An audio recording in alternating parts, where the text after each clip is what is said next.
ناظرین،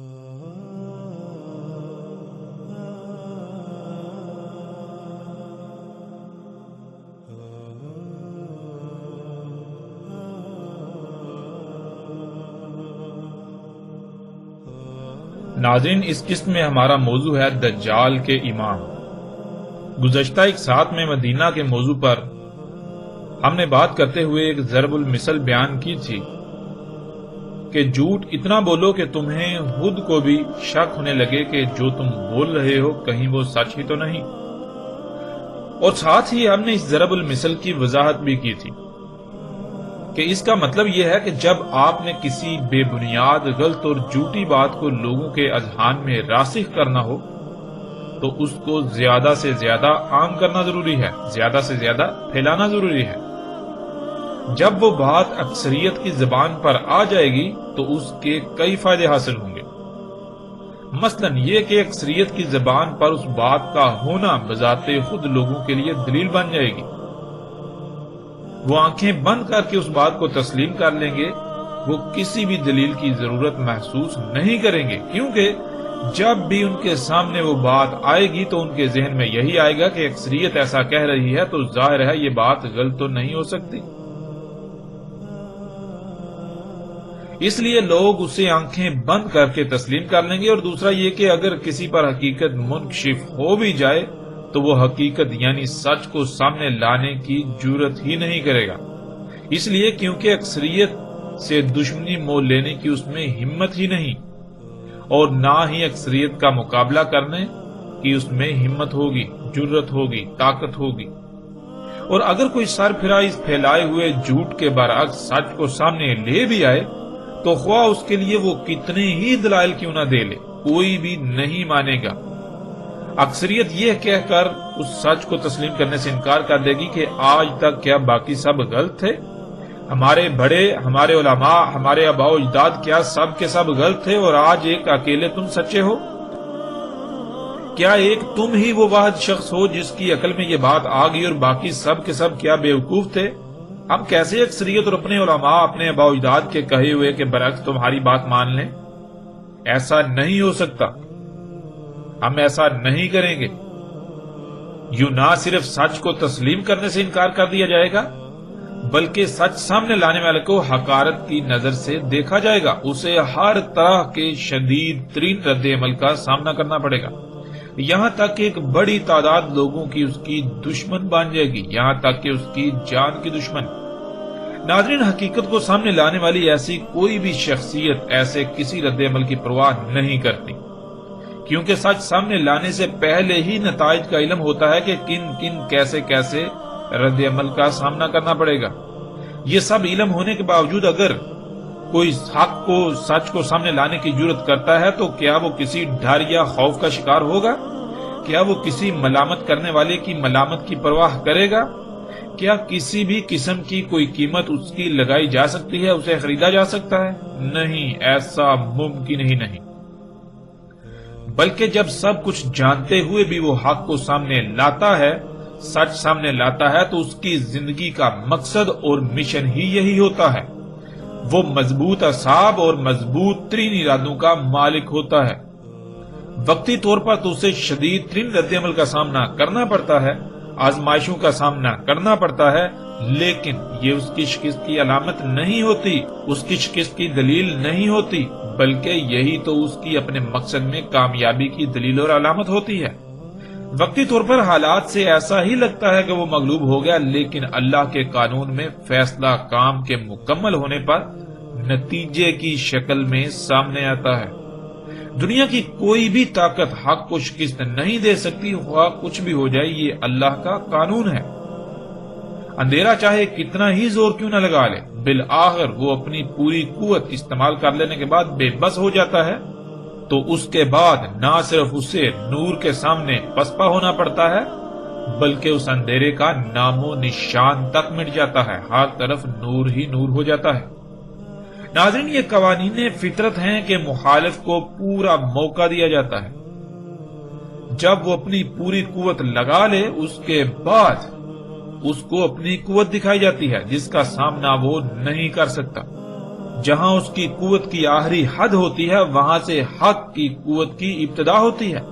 بالکل ایسے ہی جیسے فطرت میں یوم کی ابتدا مغرب یعنی سورج کے غروب ہونے سے اندھیرے سے ہوتی ہے۔ جب اندھیرا اپنی پیک پر پہنچتا ہے یعنی اپنی انتہا پر پہنچتا ہے تو اس سے زیادہ اب وہ نہیں چھا سکتا۔ جتنا اس نے چھانا تھا، جتنا چھا سکتا تھا اس نے چھا لیا، بالآخر اسے نور کے مقابلے پر پسپا ہونا پڑتا ہے، یہاں تک کہ اس کا نام و نشان ہی مٹ جاتا ہے۔ اور ناظرین تھوڑا سا بھی اگر غور کیا جائے قوانین فطرت میں اگر غور کیا جائے تو آپ کے اوپر قوانین واضح ہوں گے کہ حق کو تو کسی قسم کی قوت لگانے کی ضرورت ہی نہیں ہوتی۔ حق تو جو اس کا مقصد ہوتا ہے، جو اس کا مشن ہوتا ہے، وہ اس کو مسلسل پورا کرتا رہتا ہے۔ باطل سامنے آتا ہے، مقابلے پر اترتا ہے، خود ہی پسپا ہو جاتا ہے، خود ہی ہٹ جاتا ہے، اس کا خاتمہ ہو جاتا ہے۔ ناظرین یہ سب باتیں ہم نے اس لیے کی تاکہ آپ کے لیے حق کو سمجھنے میں آسانی ہو جائے۔ باطل قوتوں نے یہی سب کچھ حق کے ساتھ کیا، آج تک کرتے آئے، یہاں تک کہ باطل اپنی انتہا کو پہنچ گیا جس سے حق ناپید ہو گیا۔ اکثریت نے باطل کو ہی حق تصور کر لیا، لیکن الحمدللہ اللہ کے فضل سے جب اللہ کی طرف سے نور آیا تو باطل بلبلا اٹھا۔ ناظرین ایک بہت ہی مشہور و معروف روایت ہے جس کا ترجمہ آج تک جو کیا گیا وہ یہ ہے کہ دجال سے پہلے دھوکے کے سال ہوں گے جس میں سچے کو جھوٹا، جھوٹے کو سچا، امین کو خائن اور خائن کو امین سمجھا جائے گا۔ اسی طرح مزید آگے بھی کچھ باتوں کا ذکر ہے، آگے بھی کچھ علامات بیان کی گئیں ان دھوکے کے سالوں کی۔ ناظرین آج تک ایک جھوٹ کو ایسے عام کیا گیا کہ وہ زبان زد عام ہو گیا، وہ یہ کہ دجال سے پہلے دھوکے کے سال ہوں گے۔ اور پھر جب اس روایت کی وضاحتیں کی جاتی ہیں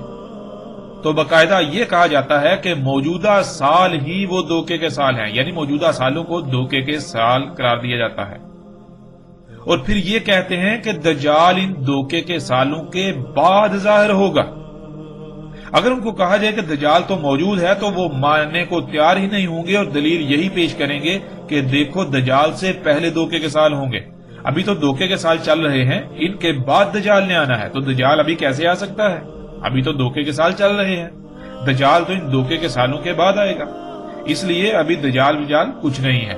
ابھی دجال آگے آئے گا، دجال کی موجودگی ممکن نہیں ہے۔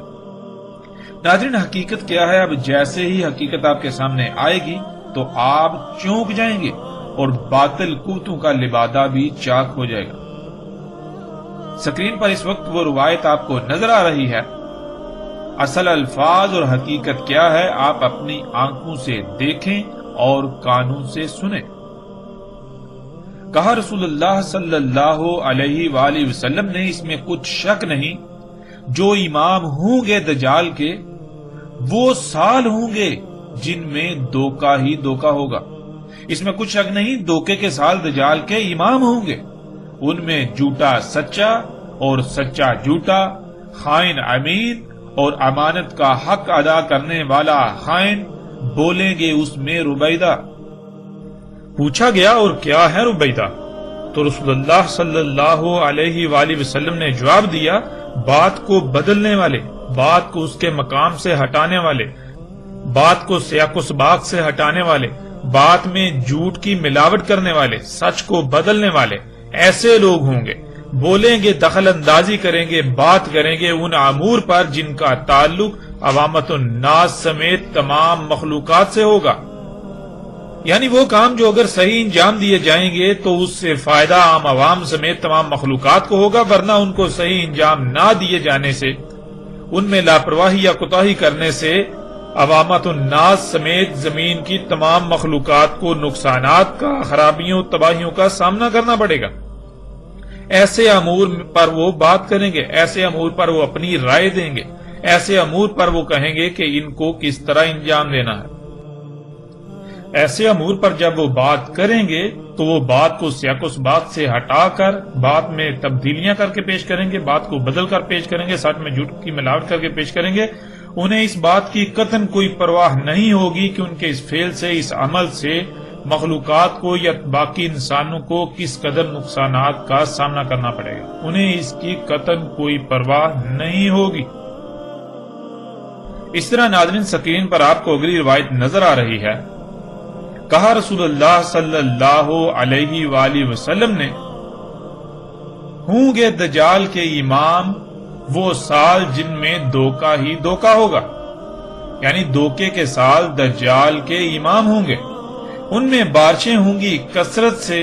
اور نباتات کم ہوں گی، جھوٹا ان میں سچا اور سچا ان میں جھوٹا، امانت کا حق ادا کرنے والا خائن اور امانت میں خیانت کرنے والا امین، اور بولیں گے اس میں ربیدہ۔ پوچھا گیا ہے اللہ کے رسول صلی اللہ علیہ وآلہ وسلم، اور یہ ربیدہ کون ہے؟ رسول اللہ صلی اللہ علیہ وآلہ وسلم نے جواب دیا، ربیدہ وہ ہوگا جس کو ذمہ داری کا احساس نہیں ہوگا، غیر سنجیدہ، بے پرواہ، غیر ذمہ دار، جو بغیر سوچے سمجھے بات کرے گا، خواہ اس کی وجہ سے کتنی ہی تباہی کیوں نہ آ جائے، اسے اس کی کوئی فکر، کوئی پرواہ نہیں ہوگی، اسے اس کا کسی قسم کا احساس نہیں ہوگا۔ وہ لوگ جنہیں اپنی ذمہ داری کا قطعاً کوئی احساس نہیں ہوگا، جو بالکل لاپرواہ، غیر ذمہ دار ہوں گے۔ پھر ناظرین اگلی روایت دیکھیں، اس میں رسول اللہ صلی اللہ علیہ وآلہ وسلم کیا کہتے ہیں؟ نبی صلی اللہ علیہ وآلہ وسلم نے کہا، آئیں گے انسانوں پر، آئیں گے لوگوں پر ایسے سال جن میں دھوکہ ہی دھوکہ ہوگا، یعنی دھوکے کے سال آئیں گے۔ سچ بولنے والا ان میں ہوگا کاذب، یعنی کہ اس کو جھوٹ بولنے والا تصور کیا جائے گا، سمجھا جائے گا، اور جو جھوٹ بولنے والا ہوگا اس کو صادق، سچا تسلیم کیا جائے گا، سچا سمجھا جائے گا، اور جو امانت کا حق ادا کرنے والا ہے اسے خائن، اور جو خائن ہوگا، امانت میں خیانت کرنے والا ہوگا، اس کو امین سمجھا جائے گا، وہ امین کہلائے گا، وہ ان میں امین ہوگا۔ اور امور کو کیسے انجام دینا ہے، کیا کرنا ہے، کیسے کرنا ہے، کیوں کرنا ہے، یہ سب کچھ بتائیں گے ان سالوں میں ربیدہ۔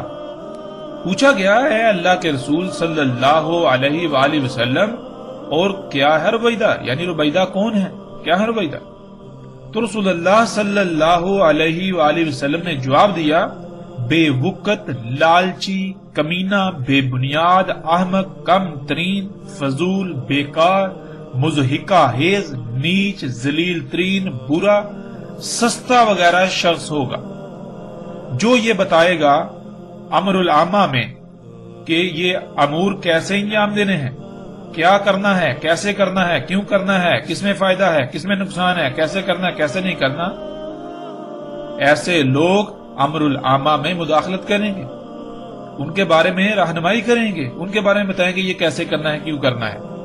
ان کے بارے میں وہ کہیں گے کہ ہم تمہیں بتاتے ہیں کہ یہ کیسے ان امور کو انجام دینا ہے۔ ناظرین آپ نے خود روایت کو دیکھ، پڑھ اور سن لیا، اس میں بالکل واضح الفاظ میں لکھا ہے کہ امام ہوں گے دجال کے وہ سال جن میں دھوکہ ہی دھوکہ ہوگا، لیکن آج تک اس کا ترجمہ یہ کیا جاتا رہا کہ دجال سے پہلے دھوکے کے سال ہوں گے، یعنی دجال سے پہلے دھوکے کے سال آئیں گے، ان دھوکے کے سالوں کے بعد دجال کا ظہور ہوگا، اور پھر اس جھوٹ کو اتنا پھیلا دیا گیا کہ کوئی بھی حق کو سمجھنے کے قابل ہی نہ رہا،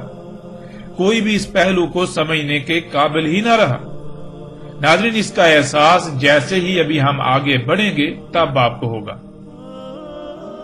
ناظرین پہلے کے لیے عربی میں لفظ قبل کا استعمال ہوتا ہے، نہ کہ امام،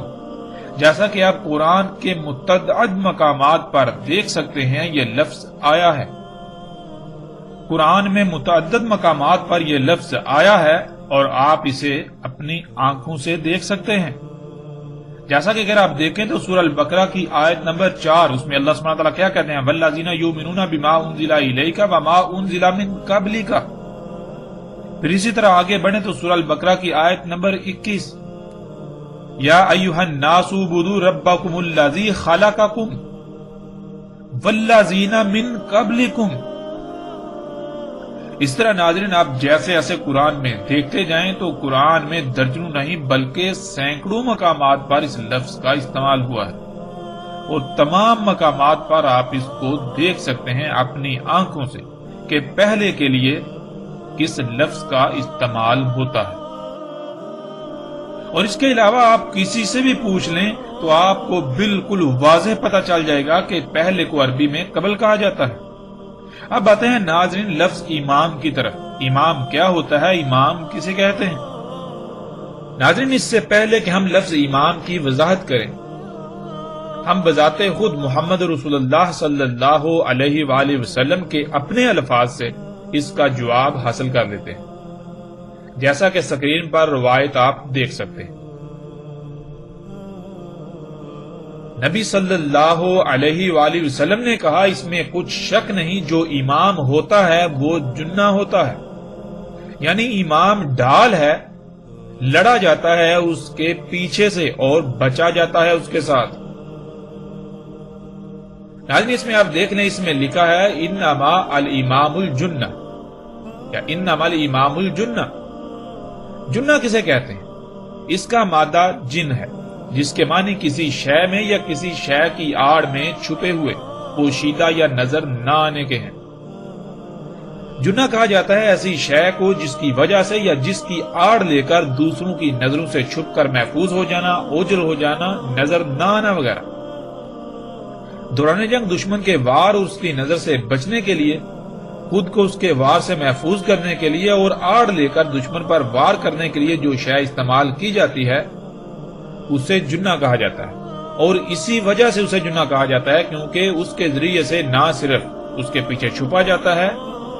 دشمن سے محفوظ ہو جاتا ہے، بلکہ اس کی آڑ لے کر دشمن پر حملہ کیا جاتا ہے، دشمن پر وار کیا جاتا ہے، دشمن کو نقصان پہنچایا جاتا ہے۔ ناظرین امام آگے موجود ہوتا ہے، جو اس کی اقتداء میں ہوتے ہیں، امام ان کے لیے ڈال ہوتا ہے، امام انہیں لیڈ کر رہا ہوتا ہے، امامت کر رہا ہوتا ہے۔ رسول اللہ صلی اللہ علیہ وآلہ وسلم نے کہا تھا کہ وہ سال جن میں دھوکہ ہی دھوکہ ہوگا وہ دجال کے امام ہوں گے، یعنی دجال موجود ہوگا لیکن دجال ان سالوں کی آڑ لیے ہوئے ہوگا۔ دجال موجود ہوگا لیکن ان دھوکے کے سالوں کی وجہ سے کوئی بھی دجال کو پہچان نہیں پائے گا۔ دجال موجود ہوگا لیکن ان دھوکے کے سالوں کی وجہ سے دجال لوگوں کی نظروں سے چھپا رہے گا، ان کی نظروں سے پوشیدہ رہے گا، ان کی نظروں سے اوجل رہے گا۔ ان دھوکے کے سالوں کی آڑ میں وہ اپنا وار کرے گا، لوگ اسے اپنا رب بنا لیں گے لیکن انہیں اس بات کا علم تک نہیں ہوگا کہ وہ دجال کو رب بنا چکے ہوئے ہیں، حالانکہ وہ زبان سے اللہ کے رب ہونے کے دعوے دار ہوں گے۔ ناظرین اس سے پہلے کہ ہم آگے بڑھیں، روایت پر بات کریں، آپ خود فیصلہ کریں کہ آج تک آپ کے ساتھ کیا کھلواڑ کیا جاتا رہا، اور آپ نے جن لوگوں پر آنکھیں بند کر کے اعتماد کیا انہوں نے آپ کے ساتھ کیا کیا۔ اس میں قصور کس کا؟ کیا اس میں قصور صرف اسی طبقے کا ہے یا پھر اس سے بڑھ کر تو آپ کا اپنا قصور ہے؟ اللہ کی ذات قرآن میں بار بار غور و فکر کرنے کا حکم دیتی ہے، لیکن آپ ہیں کہ آپ کے کانوں پر جوں تک نہیں رینگتی، اور اللہ کے حکم کے برعکس ملا طبقہ آپ کو آنکھیں بند کر کے اپنے پیچھے چلنے کو کہتا ہے، ان کے تراجم و تفاسیر پر ایمان لانے کو کہتا ہے، تو آپ اللہ کے مقابلے پر اندھوں کی طرح ان کے پیچھے چل رہے ہیں۔ آپ خود غور کریں، آپ کس کا نقصان کر رہے ہیں؟ اللہ سبحانہ وتعالی قرآن میں کئی مقامات پر بالکل واضح یہ کہتا ہے کہ جو غور و فکر نہیں کرتے وہ اندھے ہوتے ہیں، وہ چوپائے ہوتے ہیں، وہ اموات ہیں، وہ قبروں میں ہیں۔ جو غور و فکر نہیں کرتے اپنی ماضی کی غلطیوں سے سیکھ کر آئندہ ان کی اصلاح کرنے کے بجائے ان پر ڈٹے رہتے ہیں تو وہ خنزیر ہیں، سور ہیں۔ جو عقل کی بجائے نقل سے کام لیتے ہیں وہ بندر ہیں۔ لیکن اللہ کے مقابلے پر یہ ملا طبقہ آپ کو کہتا ہے کہ نہیں، خود سے غور و فکر کرو گے تو گمراہ ہو جاؤ گے، قرآن کے قریب بھی مت جاؤ، بلکہ ہمارے آباء و اجداد کے تراجم و تفاسیر پر ہی انحصار کرو۔ اپنی عقل کا استعمال کرنے کے بجائے اندھوں کی طرح ہمارے پیچھے چلو۔ عقل نہیں بلکہ نقل سے کام لو، یعنی جو کچھ تمہیں لکھ کر دیا جاتا ہے تراجم و تفاسیر کے نام پر صرف اسی سے کام چلاؤ، اسی پر انحصار کرو۔ تو ناظرین آپ خود غور کریں کہ آپ نے کس کو الہ بنایا ہوا ہے، آپ کس کی بات مان رہے ہیں؟ تھوڑا سا ہی غور کر لیں، آخر یہ دھوکہ آپ کس کو دے رہے ہیں؟ زبان سے اللہ اللہ اور عمل سے اس کے برعکس اس کے شریکوں کی مرضی کا۔ یہ آپ کس کا نقصان کر رہے ہیں، ذرا غور تو کریں۔ ناظرین، حقیقت آپ کے سامنے ہے، آپ خود غور کریں کہ کیا دھوکے کے سال دجال سے پہلے آئیں گے، دجال دھوکے کے سالوں کے بعد آئے گا، یا پھر دھوکے کے سال دجال کے امام ہوں گے؟ دجال موجود ہوگا، ان دھوکے کے سالوں کی وجہ سے ہی وہ پہچان میں نہیں آئے گا، وہ لوگوں کی نظروں سے اوجھل رہے گا، دھوکے کے سال اسے لیڈ کر رہے ہوں گے، وہ دھوکے کے سال اسے دجال کی بجائے مسیحا بنا کر پیش کریں گے کہ یہ سب دجال نہیں، بلکہ یہ سب تو تمہارے لیے مسیحا یعنی فائدہ مند ہے، تمہارے لیے یہ آسائشیں، سہولتیں، آسانیاں ہیں، یہ تو ترقی ہے، یہ تو صنعتی انقلاب ہے۔ جیسے ہی ہم آگے بڑھیں گے تو اس بات کی بھی کھل کر وضاحت ہو جائے گی کہ کس طرح وہ دھوکے کے سال دجال کی امامت کریں گے، دجال کی امامت کر رہے ہوں گے، یعنی دجال کو لیڈ کر رہے ہوں گے،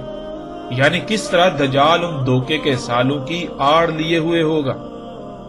اب ناظرین، یہاں اس وقت فیصلہ آپ کے اپنے اختیار میں ہے، آپ کے اپنے ہاتھ میں ہے، حقیقت آپ کے سامنے ہے۔ آج تک جو کھلواڑ کیا جاتا رہا، ہم نے ان کھلواڑ کرنے والے طبقے کی حقیقت آپ کے سامنے رکھ دی، اور اللہ کے فضل سے آئندہ بھی ہر لحاظ سے سامنے لائیں گے۔ اب آتے ہیں ناظرین روایات کی طرف کہ روایات میں رسول اللہ صلی اللہ علیہ وآلہ وسلم نے ان دھوکے کے سالوں کے بارے میں کیا کہا، کس طرح یہ دجال کی امامت کریں گے، یعنی کس طرح یہ دھوکے کے سال دجال کو چھپا دیں گے لوگوں کی نظروں سے۔ ناظرین، جب آپ روایات کو دیکھیں، ان میں غور کریں، تو روایات میں رسول اللہ صلی اللہ علیہ وآلہ وسلم کے الفاظ کے عین مطابق آج یہ سب کچھ ہو رہا ہے، اور آپ اپنی آنکھوں سے یہ سب ہوتا ہوا دیکھ رہے ہیں۔ رسول اللہ صلی اللہ علیہ وآلہ وسلم نے کہا تھا، یکذب فیہا صادق، یعنی جو ہوں گے ہی جھوٹ بولنے والے، جو شخص ہوگا ہی جھوٹا، ان سالوں میں اسے سچا سمجھا جائے گا، یعنی یہ سمجھا جائے گا کہ یہ جو بات کرتا ہے یہ سچ کہتا ہے، یہ سچ بولتا ہے۔ اور جو سچ بولنے والے ہوں گے ان کو ان سالوں میں لوگ جھوٹا تصور کریں گے، جھوٹا سمجھیں گے، ان کی بات کو نہیں مانیں گے، ان کی بات کو تسلیم نہیں کریں گے۔ اور جو خیانت کرنے والے ہیں امانت میں، ان کو امین سمجھا جائے گا۔ ناظرین، امانت کسے کہتے ہیں؟ جب آپ قرآن میں جائیں تو قرآن میں بھی بالکل واضح ہے، اور اس کے علاوہ رسول اللہ صلی اللہ علیہ وآلہ وسلم نے کئی مواقع پر امانت کی وضاحت کر دی کہ امانت کسے کہتے ہیں۔ رسول اللہ صلی اللہ علیہ وآلہ وسلم نے بالکل واضح الفاظ میں کہا، اور آپ کو یہ کئی روایات میں بھی ملے گا کہ امانت کہتے ہیں حکومتی معاملات کو، یعنی امانت تو ہے یہ ذمہ داری، زمین کا جو نظام چلانے کی ذمہ داری ہے، یہ ہے امانت، یہ اللہ نے دی، اللہ نے یہ امانت دی ہے، یہ زمین کا نظام چلانا، جہاں جس خطے میں یا جہاں بھی آپ کو اگر اختیار دیا جاتا ہے، مکن دیا جاتا ہے، حکومت دی جاتی ہے، تو آپ آیا کہ اس ذمہ داری کو پورا کرتے ہیں یا نہیں کرتے۔ یہ جو امور ہوتے ہیں، یہ جو نظام چلانا ہوتا ہے، اس میں جس حد تک بھی آپ کو ذمہ داری ملتی ہے، تو جو لوگ اس ذمہ داری میں خیانت کرنے والے ہوں گے، جو اس ذمہ داری کے اہل نہیں ہوں گے، جو جھوٹے ہوں گے، مکار ہوں گے، دھوکے باز ہوں گے، جو اس ذمہ داری کو پورا کرنے کے بجائے اپنے مفادات کو سامنے رکھیں گے، اپنے مفادات پورے کریں گے، جو رشوت لیں گے، جو کرپشن کریں گے، جو لوگوں کو نقصان پہنچائیں گے، ان کو امین سمجھا جائے گا، یعنی حکومتی معاملات ان کے اختیار میں دیے جائیں گے، حکومتی معاملات انہیں سونپے جائیں گے، نظام ان کے ہاتھ میں دیا جائے گا، ان کو حکمران بنایا جائے گا۔ اور پھر جو اس کے اہل ہوں گے، جو اس امانت کا حق ادا کرنے والے ہوں گے، ان کو خائن سمجھا جائے گا، یعنی ان کو یہ سمجھا جائے گا کہ اگر ان کے ہاتھ میں حکومت آ جائے، ان کے ہاتھ میں اختیار آ جائے، ان کے ہاتھ میں امر العامہ آ جائے، تو یہ ہمیں نقصان سے دوچار کریں گے، یہ اس نظام کو نہیں چلا سکتے، یہ اس ذمہ داری کے اہل نہیں ہیں، ہمیں فائدے نہیں ہوں گے، ہمیں نقصانات کا سامنا کرنا پڑے گا، یہ معاملہ ہو۔ پھر رسول اللہ صلی اللہ علیہ وآلہ وسلم نے کہا کہ اس میں کلام کریں گے، یعنی ان سالوں میں کلام کریں گے رویدہ۔ اور جب پوچھا گیا رسول اللہ صلی اللہ علیہ وآلہ وسلم سے کہ یا رسول اللہ صلی اللہ علیہ وآلہ وسلم یہ رویدہ کون ہے، تو ایک مقام پر رسول اللہ صلی اللہ علیہ وآلہ وسلم نے ان کے بارے میں کہا کہ وہ لوگ ہوں گے جو بات کو بدل دیں گے، بات کو اپنے مقام سے بدل دیں گے، اس میں ملاوٹ کریں گے، سچ میں جھوٹ کی ملاوٹ کریں گے۔ ایسے لوگ جو ہیں وہ امر العامہ میں کلام کریں گے، اپنی رائے دیں گے، یعنی کہ وہ معاملات، وہ امور، وہ کام جن کا تعلق عام عوام سے ہے، سب لوگوں سے ہے، ان معاملات میں وہ جب رائے دیں گے، جو بات کریں گے تو بات کو بدل کر کریں گے، سچ میں جھوٹ کی ملاوٹ کر کے کریں گے۔ جب ایسا کریں گے تو ظاہر ہے پھر امر جو ہے، جو کام ہے، وہ ٹھیک تو نہیں ہوگا، پھر نقصان کا سامنا کرنا پڑے گا، تباہی کا سامنا کرنا پڑے گا۔ تو تباہی کا سامنا کنہیں کرنا پڑے گا؟ تباہی کا سامنا تو عام عوام کو کرنا پڑے گا، لوگوں کو کرنا پڑے گا۔ اب انہیں اس سے کیا فرق پڑتا ہے؟ انہیں تو اپنے مفادات زیادہ عزیز ہوں گے۔ اسی طرح ناظرین، دوسرے مقام پر رسول اللہ صلی اللہ علیہ وآلہ وسلم نے کہا کہ ان دھوکے کے سالوں میں جو ربیدہ ہوں گے وہ منطق پیش کریں گے، جو امر العامہ ہوں گے ان میں، یعنی کہ جو امر العامہ ہیں، وہ امور جن کا تعلق سب سے عام عوام سے ہے، ان امور میں وہ اپنی منطق پیش کریں گے، یعنی وہ بتائیں گے کہ دیکھو ان کو کیسے کرنا ہے، کیوں کرنا ہے، کب کرنا ہے، یہ ساری باتیں وہ بتائیں گے، یعنی رہنمائی کریں گے۔ کون؟ ربیدہ۔ اور جب رسول اللہ صلی اللہ علیہ وآلہ وسلم سے پوچھا گیا کہ ربیدہ کون ہے، تو رسول اللہ صلی اللہ علیہ وآلہ وسلم نے کہا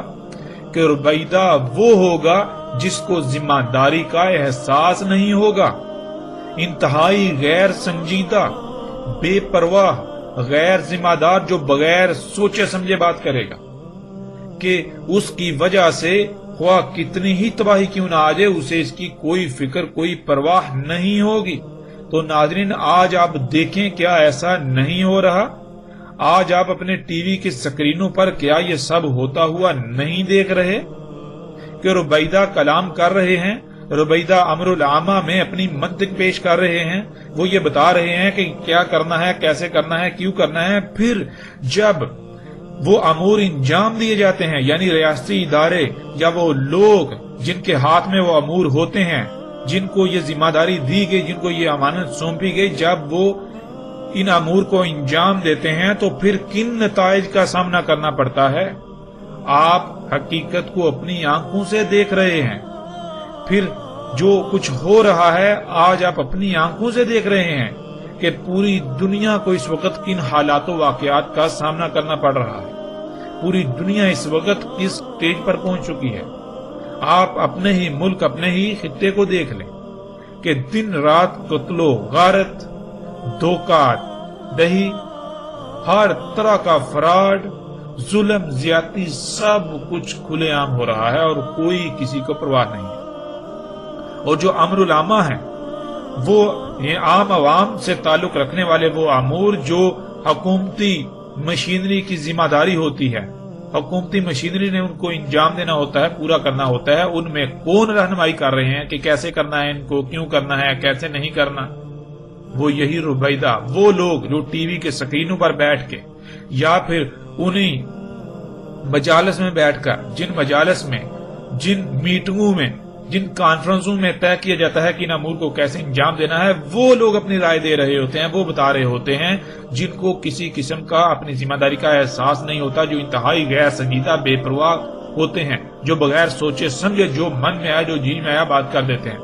اب ان کی بات پر عمل کرنے سے ہوگا کتنا ہی نقصان کیوں نہ ہو جائے، کتنی ہی بڑی تباہی کیوں نہ ہو جائے، لوگوں کا کتنا ہی نقصان کیوں نہ ہو جائے، کچھ ہی کیوں نہ ہو جائے، انہیں اس سے کوئی فکر نہیں، انہیں اس سے کوئی پرواہ نہیں، ان کے اوپر، ان کے کانوں پر جوں تک نہیں رینگے۔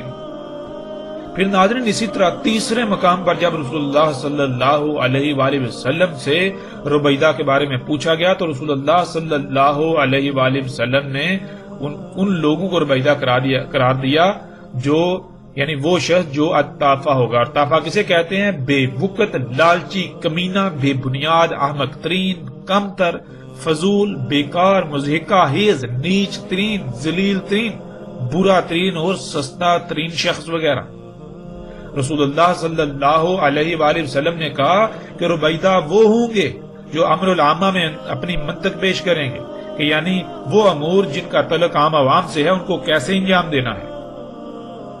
کیسے انجام دینا ہے، کیوں انجام دینا ہے، کب انجام دینا ہے، جو یہ بتا رہے ہوں گے وہ کون سے شخص ہوں گے، کون سے لوگ ہوں گے؟ وہ لوگ ہوں گے جو انتہائی بے وقت،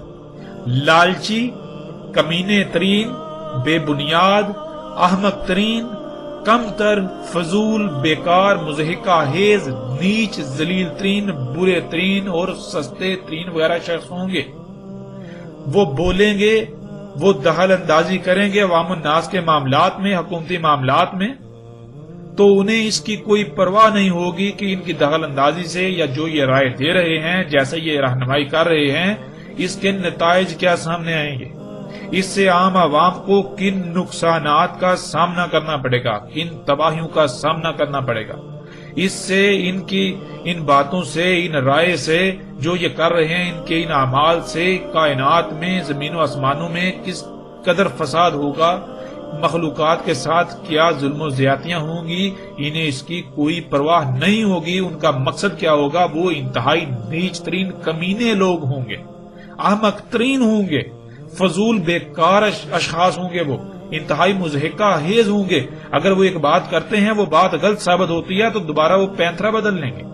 انہیں یہ نہیں ہوگا کہ دیکھو ہم نے بات کی تھی غلط ثابت ہوگی، تو انہیں شرمندگی نہیں ہوگی، بلکہ وہ الٹا اس سے بڑھ کر اور بات پیش کریں گے۔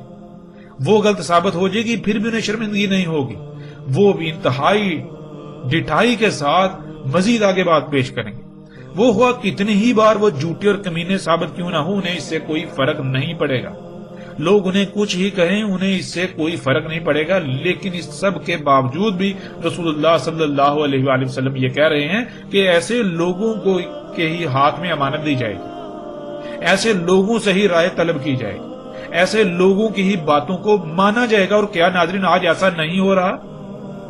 وہ کون سا شخص ہے جو ان لوگوں کو، ان اینکر پرسنز کو، ان صحافیوں کو، ان حکومتی اداروں پر فائز شخصیات کو گالیاں نہیں دیتا، حکمرانوں کو گالیاں نہیں دیتا،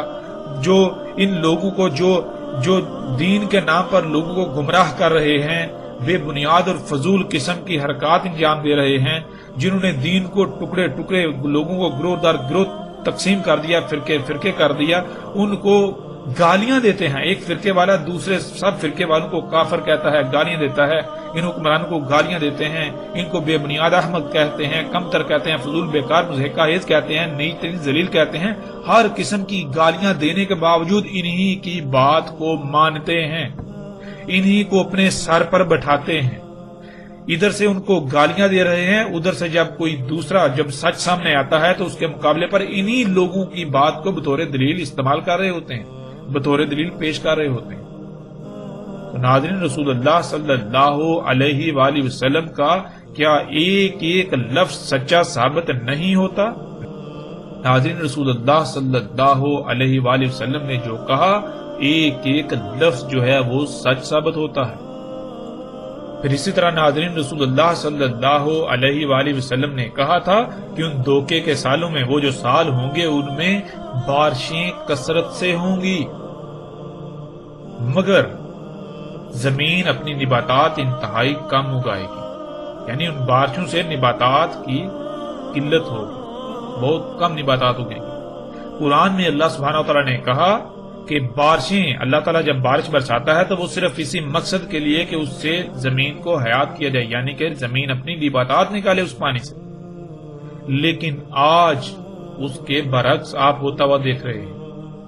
پوری دنیا میں بارشوں کی کثرت ہے اور ان بارشوں سے نباتات نہیں نکلتی، بلکہ الٹا طرح طرح کے نقصانات کا سامنا کرنا پڑتا ہے لوگوں کو۔ سیلاب آ رہے ہیں، طوفان آ رہے ہیں، آندیاں آ رہی ہیں۔ بارشیں تب ہو رہی ہیں جب فصل تیار ہوتی ہے اور وہ بارشیں فصل کو تباہ کر دیتی ہیں۔ ایسا کیوں ہوا ناظرین؟ ذرا غور تو کریں۔ پیچھے تفصیل کے ساتھ ذکر ہو چکا کہ جب انسان نے اللہ کے معاملات میں دخل اندازی کی، فطرت میں چھیڑ چھاڑ کی، فطرت میں تبدیلی کی، اللہ کی خلق میں تبدیلی کی، تو ظاہر ہے پھر اللہ کی خلق کے لیے تبدیلی تو ہے ہی نہیں، اللہ کی خلق تو تبدیلی کی متحمل ہے ہی نہیں، پھر نظام بگڑے گا، اس میں خرابیاں آئیں گی، تباہیاں آئیں گی۔ تو کیا یہ سب کچھ پھر نہیں ہوگا؟ اور کیا یہ آج سب کچھ آپ اپنی آنکھوں سے ہوتا ہوا نہیں دیکھ رہے؟ انسانوں کے اعمال سے ہونے والے فساد کے نتیجے میں آج بادلوں کا موسموں کا نظام درہم برہم ہو چکا، بے وقت بارشیں ہو رہی ہیں، اور ایسی بارشیں کہ جن سے آئے روز سیلاب اور طوفانوں کا لوگوں کو سامنا ہے۔ ناظرین، حقیقت ہر لحاظ سے آپ کے سامنے۔ ناظرین، یہ ہیں وہ امام الدجال، یعنی یہ ہیں وہ لوگ جو دجال کی امامت کر رہے ہوں گے ان دھوکے کے سالوں میں، جن کو آج آپ علماء کہتے ہیں، جن کو آج آپ اینکر پرسنز کہتے ہیں، جن کو آج آپ صحافی کہتے ہیں، جن کو آج آپ حکمران کہتے ہیں، وہ سارے کا سارا طبقہ جن کے ہاتھ میں حکومتی معاملات ہیں، خواہ وہ ایک پولیس والا ہو یا اس پولیس والے سے لے کر وزیر اعظم صدر تک ہو، سب کے سب کا یہی معاملہ ہے، اور لوگ سب علم ہونے کے باوجود بھی انہی لوگوں پر کو ہی سامنے لاتے ہیں، انہی لوگوں کی باتوں کو ہی مانتے ہیں، اس کے باوجود کہ انہیں طرح طرح کے نقصانات کا سامنا کرنا پڑتا ہے، لیکن نقصان اٹھانے کے باوجود لوگ انہی لوگوں کو اپنے سر پر بٹھائے ہوئے ہیں، انہی لوگوں کی باتیں مانتے چلے جا رہے ہیں، فرقہ در فرقہ، گروہ در گروہ تقسیم ہوتے جا رہے ہیں انہی علماء کے نام پر جو حالات طبقے کی وجہ سے، لیکن اس قدر تقسیم ہونے کے باوجود، ایک دوسرے کی گردنیں مارنے کے باوجود، ایک دوسرے کے اوپر کفر کے فتوے ان کا قتل عام کرنے کے باوجود بھی انہی علماء نامی جو حالات طبقے کے پیچھے دن رات آنکھیں بند کر کے دگڑ دگڑ دگڑ دگڑ بھاگ رہے ہیں۔ ناظرین، کیا محمد رسول اللہ صلی اللہ علیہ وآلہ وسلم نے ایک ایک بات سچ نہیں کہی؟ ایک ایک بات سچ کہی، اور اللہ کے فضل سے ہم نے محمد رسول اللہ صلی اللہ علیہ وآلہ وسلم کے ایک ایک لفظ کی تصدیق کر دی۔ یا رسول اللہ صلی اللہ علیہ وآلہ وسلم، آپ نے ایک ایک لفظ سچ کہا تھا، آپ نے ایک ایک بات سچ کہی تھی، آپ نے ایک ایک بات سچ کہی تھی۔ اب ناظرین، حقیقت ہر لحاظ سے کھل کر آپ کے سامنے آ چکی۔ جب دھوکے کے سال دجال کے امام ہوں گے،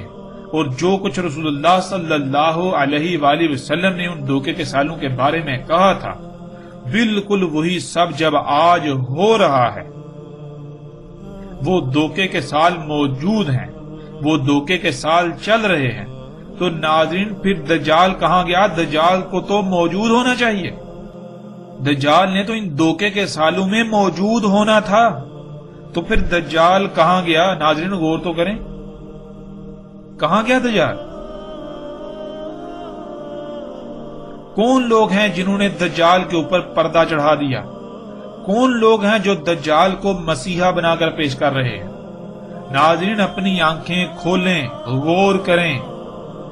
ہم نے ان کی حقیقت ہر لحاظ سے آپ کے سامنے رکھ دی، ان خنازیر کی حقیقت ہم نے آپ کے سامنے رکھ دی، ان خنازیر کا قتل ہو چکا، اپنی آنکھیں کھولیں، اس سے پہلے کہ دیر ہو جائے، اس سے پہلے کہ وہ وقت آ جائے جب سوائے پچھتاوے کے آپ کے پاس کچھ نہ رہے۔ یہ اتنا بڑا جھوٹ جو آج تک عام کیا گیا، ہم نے اس کو ہر لحاظ سے کھول کر آپ کے سامنے رکھ دیا، اور ناظرین یہی وہ وجہ تھی جس وجہ سے محمد رسول اللہ صلی اللہ علیہ وآلہ وسلم نے بذات خود اس بات کا اظہار کیا کہ انہیں دجال کے علاوہ ایک شے ہے جس کا اپنی امت پر خوف ہے، یعنی کہ وہ شاید دجال سے زیادہ خطرناک ہے اس امت کے لیے، جیسا کہ سکرین پر آپ روایت کو دیکھ سکتے ہیں۔ رسول اللہ صلی اللہ علیہ وآلہ وسلم نے کہا، دجال کے علاوہ شے ہے جس کا خوف ہے مجھے میری امت پر۔ رسول اللہ صلی اللہ علیہ وآلہ وسلم نے یہ 3 بار کہا۔ پوچھا گیا، اے اللہ کے رسول صلی اللہ علیہ وآلہ وسلم، کیا ہے وہ شے دجال کے علاوہ جس کا آپ کو اپنی امت پر خوف ہے؟ تو رسول اللہ صلی اللہ علیہ وآلہ وسلم نے جواب دیا، گمراہ کرنے والے امام۔ ناظرین امام کہتے ہیں ان لوگوں کو جن کے پیچھے چلا جاتا ہے، جیسے علماء، پیر، لیڈران، حکمران اور اسی طرح کی مختلف شخصیات وغیرہ۔ اور پھر ناظرین انہی لوگوں کے بارے میں رسول اللہ صلی اللہ علیہ وآلہ وسلم نے ایک اور موقع پر یوں کہا، رسول اللہ صلی اللہ علیہ وآلہ وسلم نے کہا اس میں کچھ شک نہیں جو مجھے اپنی امت پر خوف ہے وہ گمراہ کرنے والے امام ہیں۔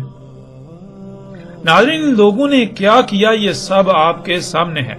اور کیوں رسول اللہ صلی اللہ علیہ وآلہ وسلم کو دجال کے علاوہ ان لوگوں سے زیادہ خطرہ تھا اپنی امت پر؟ اسی لیے کہ یہی وہ لوگ تھے جنہوں نے دجال پر پردہ ڈال کر اسے نہ صرف انسانوں سے چھپانا تھا بلکہ الٹا اسے مسیحا بنا کر پیش کرنا تھا، جو انہوں نے بہت ہی آسان انداز سے یہ کام انجام دیا۔ ان کی وجہ سے انسانوں کی اکثریت دجال کو اپنا رب بنا چکی، اسے پہچاننے سے قاصر رہی، اور انہی کی وجہ سے آج دنیا کو ہر طرح کے تباہ کن حالات کا سامنا ہے۔ دنیا ہر طرح کے ظلم و فجور سے بھر چکی۔ انہی لوگوں کے بارے میں محمد رسول اللہ صلی اللہ علیہ وآلہ وسلم نے مزید کیا کہا، اسے بھی آپ سکرین پر دیکھ سکتے ہیں۔ کہا رسول اللہ صلی اللہ علیہ وآلہ وسلم نے، ہوں گے فتنے، ان کے دروازوں پر ہوں گے جہنم کی طرف دعوت دینے والے، پس اس میں کچھ شک نہیں کہ ان میں سے کسی ایک کے بھی پیچھے چلنے سے تمہارے لیے بہتر ہے کہ تمہیں موت آ جائے، اس حال میں کہ تم درخت کی جڑ چبانے والے ہو، یعنی کسی بھی صورت میں ان میں سے کسی کے بھی پیچھے مت چلنا۔ رسول اللہ صلی اللہ علیہ وآلہ وسلم نے ان علماء کے نام پر جہنم کی طرف دعوت دینے والوں سمیت جتنے بھی ایسے لوگ ہیں جو لیڈران کے طور پر جانے جاتے ہیں، جو لوگوں کی رہنمائی کے دعوے دار ہیں، ان میں سے کسی کے بھی پیچھے چلنے سے بہت ہی سختی کے ساتھ منع کیا تھا، لیکن آج نتیجہ اس کے بالکل برعکس نظر آتا ہے۔ حقیقت کیا ہے اس پر بات کرنے کی ضرورت ہی نہیں۔ لوگ اپنے اماموں یعنی علماء و لیڈران کے نام پر ان لوگوں کو الہ بنائے ہوئے ہیں۔ اگر ان کے علماء و لیڈران کے خلاف کوئی بات کی جائے، ان کے اماموں کے خلاف کوئی بات کی جائے تو وہ ان کے خلاف ایک حرف تک بھی سننے کو تیار نہیں۔ اس کے باوجود کہ رسول اللہ صلی اللہ علیہ وآلہ وسلم نے ان لوگوں سے بالکل کھول کھول کر متنبہ کر دیا تھا۔ حق ہر لحاظ سے، ہر پہلو سے کھل کر سامنے آ چکا، اور اللہ کے فضل سے آئندہ بھی ہم اسے ہر پہلو سے سامنے لا کر رہیں گے۔ اور ناظرین، یہی وہ وجہ ہے جو یہ ہم حق کے سامنے لا رہے ہیں، تو وہ باطل قوتیں جن کو ہضم نہیں ہو رہا، جن کو انتہائی تکلیف ہو رہی ہے، جو اس سے بلبلا رہے ہیں، جن کے پردے چاک ہو رہے ہیں، وہ اس وقت ہمارے خلاف حرکت میں آ چکے ہوئے ہیں۔ وہ اندر ہی اندر وہ ہمارے خلاف بھرپور کوششیں کر رہے ہیں، وہ ہم پر طرح طرح کے الزامات لگا رہے ہیں، ہمارے بارے میں طرح طرح کی بے بنیاد باتیں پھیلا رہے ہیں، صرف اور صرف اس وجہ سے کہ نبا سیمن کو، جو لوگ نبا سیمن کے پیچھے ہیں، ان کے خلاف ایسی سازشیں کی جائیں، ایسا پراپگنڈا کیا جائے کہ لوگوں کی نظروں میں یہ بالکل گر جائیں، لوگ ان کی بات سننے کے قریب بھی نہ جائیں، لوگ ان کے قریب بھی نہ جائیں۔ جب لوگ ان سے نفرت کریں گے، ان کی بات نہیں سنیں گے، تو تب ہم محفوظ رہیں گے، یعنی کہ ان لوگوں کا کچا چٹھا نہیں کھلے گا۔ لیکن ان کو یہ نہیں علم کہ سورج جب طلوع ہوتا ہے یا غروب ہوتا ہے تو سورج نہ طلوع ہو رہا ہے نہ غروب ہو رہا ہے۔ وہ لوگ ہیں جو کہہ رہے ہیں سورج طلوع ہو رہا ہے، سورج غروب ہو رہا ہے۔ سورج تو نہ بجھتا ہے، نہ ہی رکتا ہے، نہ ہی وہ آگے بڑھتا ہے، بلکہ سورج تو اپنے مقام پر قائم ہے اور اپنی ذمہ داری کو آسان طریقے سے انجام دے رہا ہے۔ زمین پر اگر اس کی روشنی کم آتی ہے، زمین پر اگر وہ بالکل غائب ہو جاتا ہے، زمین پر اگر وہ ٹھنڈا نظر آ رہا ہوتا ہے، ٹھنڈا محسوس ہو رہا ہوتا ہے طلوع کے وقت اور غروب کے وقت، اسی طرح دن کے کبھی بادل سامنے آئے تو اس کی روشنی زمین پر کم ہو گئی، تو اس میں سورج کا قصور نہیں ہوتا۔ اور سورج کیا ہے؟ سورج تو اپنی ذمہ داری آسان طریقے سے انجام دے رہا ہے۔ وہ رستے میں باقی مخلوقات دوسرے ہیں جو اس کے آگے رکاوٹ بنتے ہیں، لیکن کیا وہ رکاوٹ ثابت ہوتے ہیں؟ کیا وہ اپنے اس مقصد میں کامیاب ہو پاتے ہیں؟ بادل آگے آتے ہیں، بلاہر وہ ہٹ جاتے ہیں۔ زمین کا ایک حصہ سامنے آتا ہے، بلاہر وہ بھی ہٹ جاتا ہے۔ تو بالکل اس طرح ناظرین، یہ باطل قوتیں اگر ہمارے سامنے آتی ہیں، ہمارے مقابلے یعنی ہمارے خلاف پراپگنڈے کرتی ہیں، حق کے سامنے رکاوٹ بننے کی کوشش کرتی ہیں، تو کھل کر کریں، کھل کر میدان میں اتریں، ہمیں اس سے کوئی فرق نہیں پڑتا۔ ہم اللہ کے فضل سے ہر طرف سے کٹ کر ہم صرف اپنے مقصد، اپنے مشن پر کاربند رہیں گے۔ اللہ سبحانہ وتعالی نے ہمیں جو ذمہ داری دے دی، جو مشن دے دیا، وہ مشن کیا ہے کہ اس حق کو ہر لحاظ سے کھول کھول کر لوگوں کے سامنے رکھنا۔ اس کے بعد اگر وہ اسے تسلیم کریں تو ان کی اپنی مرضی، تسلیم نہ کریں تب بھی ان کی اپنی مرضی، ہمارا نہ ہی کوئی نقصان کریں گے نہ ہی کوئی فائدہ۔ اس لیے جس کا جو جی میں آئے کرے، جو جتنی جی چاہے ہمارے خلاف منصوبہ بندیاں کرے، پراپیگنڈا کرے، جتنے جی چاہے جھوٹ ہماری طرف منسوب کرے، ہم پر جتنے جی چاہے فتوے لگائے، ہمیں اس سے کوئی فرق نہیں پڑتا۔ فرق جن کو پڑتا ہے اللہ کے فضل سے پڑے گا، اور وقت اپنا فیصلہ سنائے گا تو پھر پتہ چلے گا کہ فرق کن کو پڑ رہا تھا۔